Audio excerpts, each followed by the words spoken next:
Hello everyone, how are you doing? This today is going to hopefully educate Ms. Pam Bondi, the Attorney General, DOJ, etc., because as I've said before, the music has not changed, but the orchestra leaders have. Let me go into this and then I'll discuss maybe at the end if I have enough time. Tread lightly, Pam Bondi. 40-year quality expert Daryl Guberman's explosive exposé on a corrupt system. Hello everyone, my name is Daryl Guberman, as you all know, and I have dedicated 40 years of my life to working in quality control in industries like aerospace, medical implants, printing and plastic distribution, and many more. Today I'm here before you to expose a system riddled with corruption and hidden alliances, a system that even a high school student can understand when I break it down into plain language. Pam Bondi, Attorney General, you once told Democrats tread lightly when discussing major figures like Elon Musk. But if you only knew what secrets you carry in your own closet and the dangerous legacy you inherited.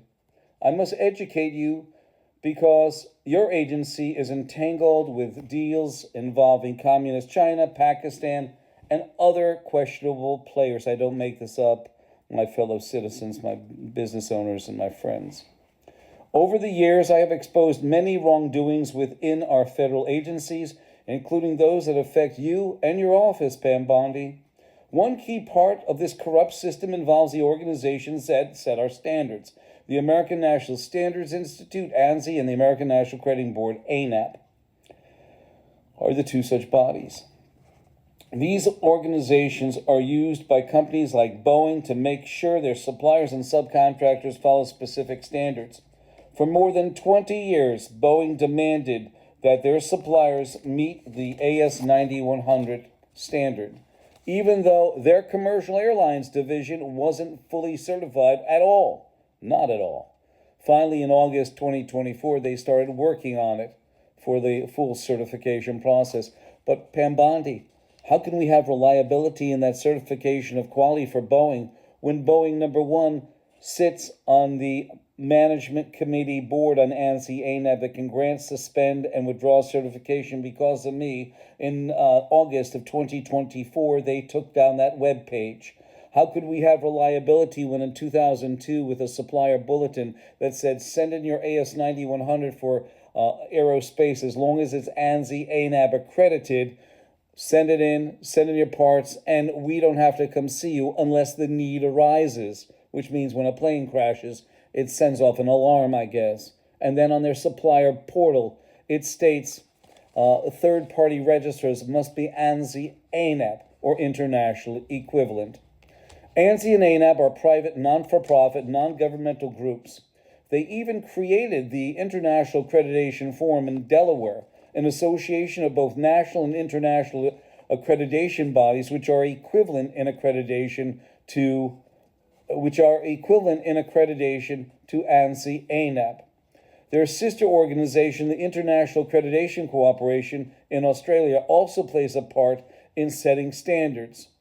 And ANSI and ANAB are underwriters, which means they take full legal responsibility and liability for any systematic or product failure. What is alarming is that many important federal agencies like your Department of Justice, Department of Homeland Security, Department of Commerce, Federal Aviation Administration, Federal Trade Commission, and more are either members or paying customers of these quality groups. The real customers are the DOJ, DHS, Department of Commerce, and even the Food and Drug Administration, which has approved ANSI ANAB for third-party food safety audits. Now, here is where it becomes even more intense. Between 2015 and 21, a Chinese Communist national, Zhao Jinwu, who had been involved with our quality since 1994, was given the leadership role in the IAF, an American-based company in Delaware. He was also the chief executive of the China National Accreditation Services. Think about that. A person holding a top position in a system like ANSI ANAB, all while being based in China. In 2017, he was even present in a bio-level 4 laboratory in Wuhan, China, where he issued a quality certificate to a lab that was not properly prepared. They lacked technicians, highly trained technicians, people who are supposed to be the first line of defense in a dangerous laboratory setting. They lacked. At the same time, a Miss Pamela Sale, who was the vice president of ANSI-ANAB's laboratory accreditation, was involved in a legal deposition in Texas regarding issues with laboratory certification. She stated, one of the issues that there is no commonly agreed upon set of standards that forensics labs around the country have to follow. Instead, there are informal guidelines that labs can choose to follow or not. This confession is more than just words. It is an admission that our system for laboratory accreditation is weak and inconsistent. Weak standards allow dangerous labs, like the one in Wuhan, to operate without proper training and oversight. This is critical because a CDC document from May 2019, volume 25, pointed out that having highly trained technicians is what the most important part of running a safe bio-level 4 laboratory. And guess what? The exact document mentioned a situation like Wuhan, China. Let me also bring up another serious issue in 2017. Wuhan Institute of Virology magazine documented the second annual meeting between the United States and China, where the very first order of business was discussed gain-of-function research. If you don't know what type of research that is, ladies and gentlemen, or Miss Pam Bondi, let me give you a little bit of an education. A type of research that makes viruses stronger or more dangerous. This research is incredibly risky and shows just how deep the ties between our systems and dangerous foreign influences run. Now let's talk about another major scandal involving the Federal Aviation Administration and Boeing before your promotion in the DOJ, Ms. Pam Bondi.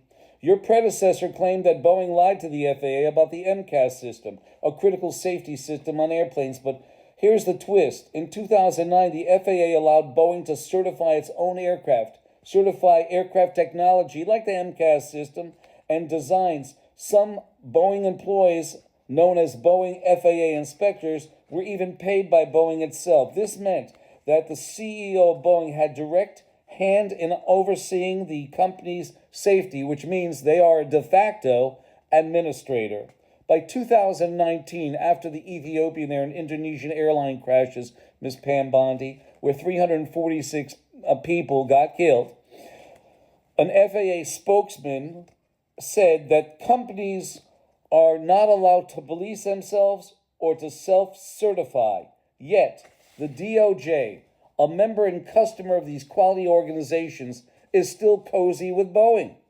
I demand an explanation for this mess, rather than shifting the blame between Democrats and Republicans and all the rest of that horse shit. So let's cut to the chase, Ms. Pam Bondi, Attorney General. Your agency is part of a corrupt system where quality standards are manipulated, foreign influences run deep, and dangerous shortcuts are taken, all at the expense of our safety. You need to understand that I, Daryl Guberman, will continue to expose these secrets and make sure that everyone knows the truth. In closing, remember this.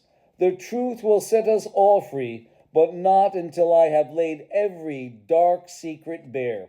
I have spent 40 years in the industry, and I will not rest until corruption is exposed for everyone to see. This is not just a warning, it is a promise. Ms. Pam Bondi, the time for change is now, and the day of a reckoning has long since passed. We need your assistance. Contact me, 203-556-1493. And the worst thing is, I'm a shareholder of Boeing. I have a vested interest. I thank you.